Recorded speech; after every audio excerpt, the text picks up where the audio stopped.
Dobrý den, tady Puls východní fronty. Dneska máme úterý 16. září 2025 a zase se ponoříme do toho včerejšího dění. Hele, počkej, než začneš s těma seriózníma řečma. Včera prej nad Ukrajinou lítalo tolik dronů, že to vypadalo jak nějaký sled čarodějnic křížený s poštovníma holubama. Fakt masakr. Ukrajinci hlásí, že jich sundali 89. Ano, 89 z celkových 113 útočících šáhedů, což je... Jo, a Rusové. Ti prej smetli z oblohy rovnou 361 ukrajinských dronů. Plus nějaký ty rakety HIMARSy jako bonus. Mě už z téhle váleční matematiky jako fakt tyká v oku. Nemnožej se ty plechový potvory někde cestou, nebo mají Rusové u PVO nějaký nový tlačítko násobit 3 a přičíst DPH? No, jak si naznačila, byl to den plný nejen bojů, ale i těch informačních přestřelek, kde čísla lítají, řekl bych, divočeji než ty drony samotné. Je to prostě komplexní situace, která si žádá, minimálně kýbl kafe. A taky pořádnou dávku černého humoru, aby se z toho člověk nezbláznil, že jo? Tak pojďme na to, než nám zase někdo sestřelí lifinu, nebo než Medveděv vyhlásí válku našemu kávovaru za příliš hlasitý mletí. Dobře. Takže k těm faktům, nebo alespoň k tomu, co jako fakta prezentují. Rusko tedy v noci na 15. září útočilo těmi 113 drony. Šáhidy, jasně. Převážně šáhidy. Ukrajinská PVO, jak si řekla, jich podle oficiálních zpráv zničila 89. To je poměrně vysoká úspěšnost. Přes 78%. Páni, 89, to zní skoro jako dobrá zpráva. Skoro, protože pak čteš dál a zjistíš, že... Přesně. I těch zbylých 24 dronů, co prošly, nebo spíš jejich trosky, měly tragické následky. V Záporoží trosky jednoho ze sestřelených dronů zasáhly obytnou čtvrť. Bohužel zemřel nejméně 1 člověk, 9 dalších zraněno. Hrůza. A v Mykolajevské oblasti úlomky dronů zabily řidiče traktoru na poli. Takže i úspěšný sestřel, může být smrtící. Takže sundáš skoro všechno a stejně ti to zabije traktovistu na poli. To je fakt absurdita války v kostce. Člověk neví, jestli má tleskat PVO nebo brečet na tou smulou. A co Ukrajinci, jenom chytali drony? Nejenom bránili. Přihlásili se k úděru na ropnou rafinerii v ruském městě Kyryši. A to je, pozor, až v Leningradské oblasti.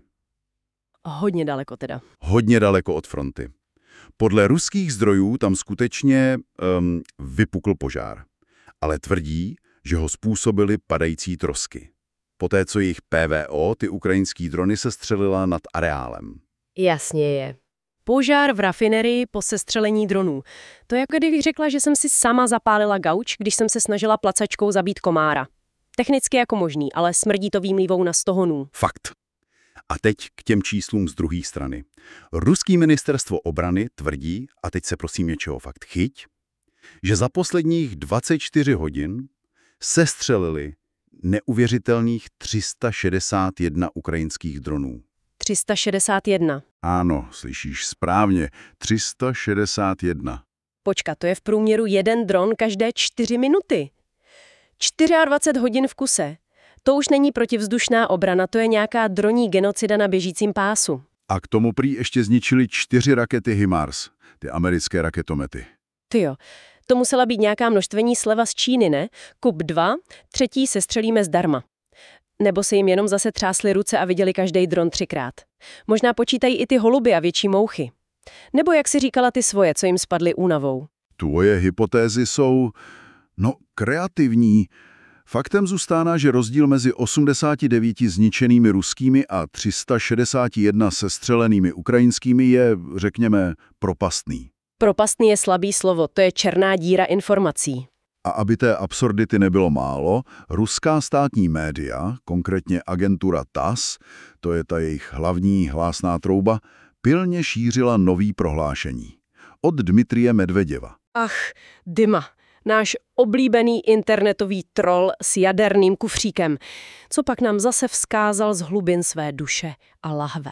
Varoval, že pokud by jakýkoliv stát NATO sestřelil ruský dron, i kdyby třeba jen zabloudil do jejich prostoru, znamenalo by to přímý zapojení aliance do konfliktu. Se všemi důsledky. Aha. Cíl je celkem průhledný. Zastrašit Západ odradit od jakékoliv aktivnější podpory Ukrajiny, třeba i jen při obraně vzdušního prostoru sousedů jako Polsko nebo Rumunsko, kde už k incidentům došlo. Počkat. Takže, když jim spadne jejich vlastní dron na hlavu nebo do moře, to je v cajku. Když jim Ukrajinci rozstřílí rafinérii, tak je to pád trosek. Jasně. Ale nedej bože, aby jim někdo jiný sestřelil dron, který zjevně zabloudil kam neměl, to je okamžitě důvod k válce. 3. světový. To je logika jak z pelíšků fakt. Kde udělali soudruzi z NDR chybu. A Medveděv, to je ten pán, co vypadá, že mu ráno místo kafe nalili čistý líh a zapomněli mu to říct, ne? Jeho výhrušky už jsou taková stálice, jako reklama na vložky. Akorát s čím dál míň uvěřitelným a čím dál víc, trapný. Možná to byl on, kdo napočítal těch 361 sestřelených dronů po té vodce. Nechme radši strategické analýzy pana Medvěděva stranou. Zatímco se teda střílelo slovy i projektily, na diplomatické frontě se taky jednalo. I když možná s menším rachotem. V Bruselu se řešily sankce. Sankce. Můj oblíbený nekonečný seriál. Už jsme u kolikátý série? 19. A byl nějaký cliffhanger? Skoro. Evropské unii se doslova na poslední chvíli, těsně před vypršením termínu 15. září, podařilo shodnout na prodloužení. Těch individuálních sankcí proti zhruba 1700 Rusům, Bělorusům, firmám o dalších 6 měsíců. Uf. Viselo to na vlásku. Byly obavy z blokace Maďarskem a Slovenskem. Ty mají k některým sankcím tradičně výhrady nebo chtějí někoho vyškrtnout. Tak to stihli? Nervy? Ale prej se tam trochu škrtalo, ne? Nějaký jména prominentů zmizela ze seznamu zlobivých kluků a holek. Ano, podle neoficiálních zpráv z Bruselu byla vyškrtnuta tak 3-4 jména, což asi pomohlo tu dohodu odblokovat. Kdo přesně, to se zatím neví. Tajemství. Ale důležitý je, že na seznamu zůstali klíčoví oligarchové Friedman a Usmanov. Jejich setrvání chtělo několik zemí, včetně Česka. No aby toho nebylo málo, Evropská komise už prý chystá další, v pořadí už 19. balíček sektorových sankcí. 19. balíček, to už fakt zní jak předplatný na časopis Váš naštvaný soused. Čekám, kdy k tomu začnou dávat hrneček zdarma. Nebo samolepky.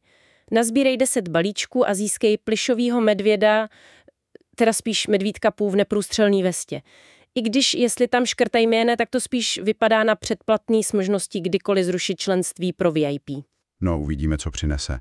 A v téhle souvislosti se zase mluví o tom starším českým návrhu omezení pohybu ruských diplomatů v Schengenu. Jo, to pamatuju. Původně to naráželo na odpor, ale po těch dronech v Polsku a Rumunsku prý zájem zase roste. Argument je pořád stejný, špionáž pod diplomatickým krytím a že by se ti diplomaté měli pohybovat jen v zemi, kde jsou akreditováni. Ne si volně jezdit po Evropě. Omezení pohybu diplomatů. Takže už žádný tajný výlety na Karlštejn pro ruský agenty převlečený za turisty s ledvinkou? To je podpásovka. Kde teď budou kupovat matriošky a nenápadně fotit mosty a nádraží, to jim zkazí celý víkendový program. Chudáci budou muset špihovat jenom v té zemi, kde mají ambasádu, nuda. Z Washingtonu mezitím něco prohodil prezident Trump, že Spojené státy plně chápou, jaké sankce by se daly na Rusko uvalit. Ale finální rozhodnutí udělá on. Samozřejmě. Kdo jiný? A přidal tu svou oblíbenou podmínku. Evropský státy NATO musí přestat brát ruskou ropu a plyn. Jinak ať na nějaký velký americký zpřísnění zapomenou. To je jak říct notorickému alkoholikovi, ať okamžitě přestane pít, ale nejdřív musí dopít tu basu piv, co má doma. A zaplatit za ní 2krát. Jeho podmínky jsou vždycky takový. Velkorysý. Hlavně pro něj. Co znamená plně chápe. Že ví, že existujou. A to neupřesnil. Zatímco Trump to odmíňuje, prezident Zelenský zase naléhal na spojence, aby rychle dodali PVO systémy a rakety k nim, než přijde zima a s ní očekávaný ruský útoky na energetiku. Logicky. A zajímavý signál přišel i z Moskvy. Mluvčí Kremlu naznačil, že jsou ochotni na podzim naplánovat nový kolo jednání se Spojenými státy. Kreml chce jednat. Jasně, klasika. Nejdřív ti půl roku ničí energetiku a pak, když se blíží zima, nabídnou jednání. To je jako když ti pyroman podpálí barák a pak ti velkoryse nabídne diskuzi o tom, jestli máš dost hasičáků. Nebo jestli bys od něj nechtěl koupit jeho předraženou vodu na hašení. Vždycky přijdou s nabídkou, když se jim to hodí. Nebo když potřebujou čas. To je možný pohled. Přesuňme se teď od diplomacie a slovních přestřelek k tomu, k situaci na bojišti. Podle ukrajinského generálního štábu došlo včera ke 173 bojovým střetům podél celé fronty. 173 Zadran. To je šílený. To je víc než 7 střetů za hodinu. To si ty vojáci ani nestihnou dát kafe a cígo, než se to zase někde semele. Kde to bylo nejhorší? Nejtěžší boje jsou pořád hlášeny z Doněcké oblasti, konkrétně okolí Pokrovsku. Ukrajinci tvrdí, že tam ruské síly podnikly přes 30 útoků, ale že byly odraženy. A že tam Rusové utrpěli značné ztráty, uvádí skoro 160 zabitých nebo zraněných za den v tomhle sektoru. Skoro 160, páni. Ale ruské zdroje a vojenští blogeři naopak hlásí taktický postup. Směrem k Pokrovsku a taky na západ od něj, u Kurachovy. Takže klasika. U Pokrovsku jedni hlásí ruský ztráty jak na jatkách a odražený útoky, druzí hlásí postup. To je jak u fotbalu, kde oba týmy po remíze tvrdí, že vyhráli na šance. Akorát tady místo míče lítají granáty a místo bodů se počítají metry čtvereční rozbombardovaný země. Podobně nejasný je to i na severu. Prezident Zelenský mluvil o postupu ukrajinských vojáků v pohraničí Sumské oblasti. Jo. Jenže jen pár hodin předtím ruská agentura TASS s odvoláním na anonymní zdroje přišla s opačným tvrzením, že ruské síly naopak obklíčily elitní 47. ukrajinskou brigádu právě v oblasti Sum. Počkat, takže Zelenský hlásí postup v Sumách a TASS hlásí, že tam Rusové obklíčili celou ukrajinskou brigádu. Tak buď jedna strana lže, jako když Rudý právo tiskne, nebo ti Ukrajinci postupovali tak rychle, až oběhli zeměkouli a Rusové je obklíčili ze zadu. Kam vlastně všichni údajně postupujou? Nenarazí do sebe někde uprostřed, jak v grotesce? Další ruská agentura RIA Novosti zase hlásila obsazení malé vesnice Novomykolajivka v Dněpropetrovské oblasti. A obklíčení 47. brigády. No, doufám, že si kluci a holky sebou vzali dost svačiny a powerbanky. Být obklíčenej, o hladu a s vybitým mobilem, to je fakt na prd. O spolehlivosti zdrojů typu anonymní zdroj TASS ani nemluvě, že jo? Aby ten obrázek byl ještě komplexnější, tak třeba Americký institut pro studium války, ISV. Jo, ty znám. Ti, co koukají na mapy? Přesně. Ti uvádějí, že ověřené záběry potvrzují nedávný postup Ukrajinců v oblasti Dobropilia na pomezí Doněcké a Záporožské oblasti. Zároveň ale ISV potvrzuje i dílčí ruské postupy. U Kupiansku, u Novopavlivky a taky ve východní části Záporožské oblasti. Takže pohyby jsou na více místech, oběma směry, ale spíš malé, taktické. Takže ISV, ti analytici z Washingtonu, říkají, že trochu postoupili Ukrajinci támhle a trochu Rusové zase támhle a támhle. To je takový hezky diplomatický. Všichni jste vítězové, nebo poražení, nebo jste se prostě jenom trošku posunuli a vlastně ani nevíme kam a proč, ale posunuli jste se. Bezva. Možná i v kontextu těchto nejasných pohybů a asi i ztrát přišla včera zpráva o personálních změnách u Ukrajinců. Vrchní velitel syrský prej odvolal 2 velitele armádních sporů. Aha. Důvodem měly být právě nedávné ztráty území v sektorech, za které zodpovídali. Aha, velitelé odvolaní kvůli ztrátám území. To je, jak když fotbalový klub vyhodí trenéra po sérii proher. Akorát tady místo boje o záchranu v lize jde o trochu víc. A místo zlatého padáku dostanou možná tak přesun na klidnější úsek. Klasický hledání obětního beránka. Snad ti noví budou mít víc štěstí. Nebo lepší mapy. A na závěr ještě jedna technická věc. Včera ráno došlo k docela velkému výpadku Starlinku podél celé frontové linie. Fakt. Starlink od Elona Muska je klíčový pro komunikaci Ukrajinců. Problém byl sice asi po hodině vyřešený, ale ukázalo to na zranitelnost těch moderních systémů. Příčina zatím není známa. Výpadek Starlinku. Tak to je prekérka. To určitě zas někdo v Pentagonu omylem zakopl o hlavní kabel vedoucí k Elonovi. Nebo Elonovi došly data na předplacence a čekal, až mu přijde SMS-ka o dobytí, nebo si ty satelity prostě řekli, že si dají na hodinku pauzičku na kafe a proletí se nad Havaji.